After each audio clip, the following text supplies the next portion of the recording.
So I've knit up this just little swatch and some reverse stockinette to give an example of how to do the bobble for the St. Giles hat.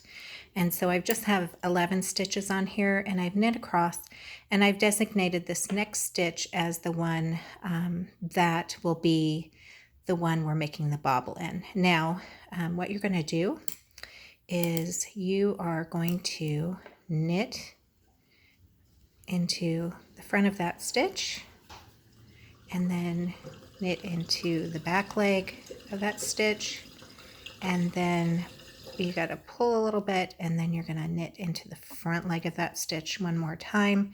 You can remove your left hand needle, remove the stitch from that needle, and you can see now you have 1, 2, 3 stitches in the place of where there was formerly 1. Now that's row 1 of your bobble. Now I'm going to turn the work, and we are simply going to purl across. So 1, and this looks funny because I'm watching myself in my phone screen as I'm doing this, so it's a little wonky, and I've never done a video before. So hopefully this is showing up. It looks clear.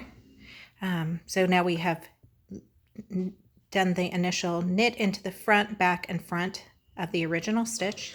We turned, we purled across, we turned, and now we're going to knit across. 1, 2, 3, there it is. And we're going to turn and purl across one more time. It's helpful if you give a little tug when you work that first stitch, just so your yarn isn't loose and you have a nice neat bobble.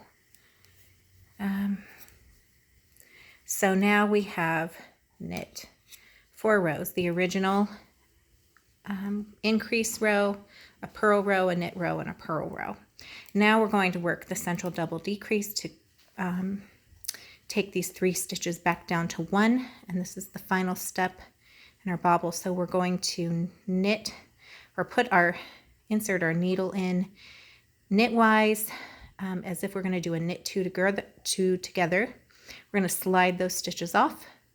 We're going to knit into the next stitch, pull snug, slide that off, and then we are going to insert our needle, and we're going to slip those 2 stitches over, give it a good tug, and you have created a really nice, neat bobble.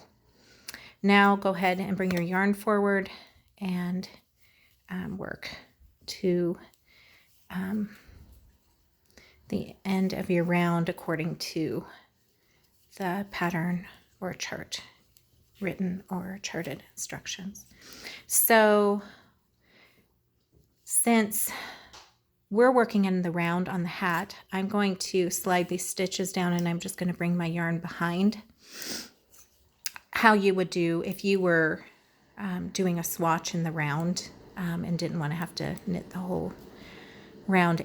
Anyway, we're going to go ahead, bring the yarn forward, and we're going to purl across. And so this is the technique that I developed to close up the gaps that are created when you make that bobble. So we're gonna knit until we're purl until we're 1 stitch before the bobble. So here's the stitch with the bobble, and then there's the 1 stitch. So what we're gonna do is we're gonna make 1. So there's that bar in between the 2 stitches. So we're gonna insert our needle and lift that up onto the left hand needle, go in from the back, and bring our needle through, wrap around, and pull it through. And that is the make 1 purlwise. Now bring your yarn back. We're going to now do another central double decrease. Sorry about that, my camera just moved. So slide those 2 off, knit into the next stitch, insert the needle, and pass those 2 stitches over. Give a good tug. We're going to make 1 purlwise again. Bring your yarn forward and lift that bar between the two stitches, make one purlwise, and then purl or knit according to the pattern instructions. And so hopefully that wasn't so confusing, but now you have a really nice, neat bobble. You have no gaps, and that is it.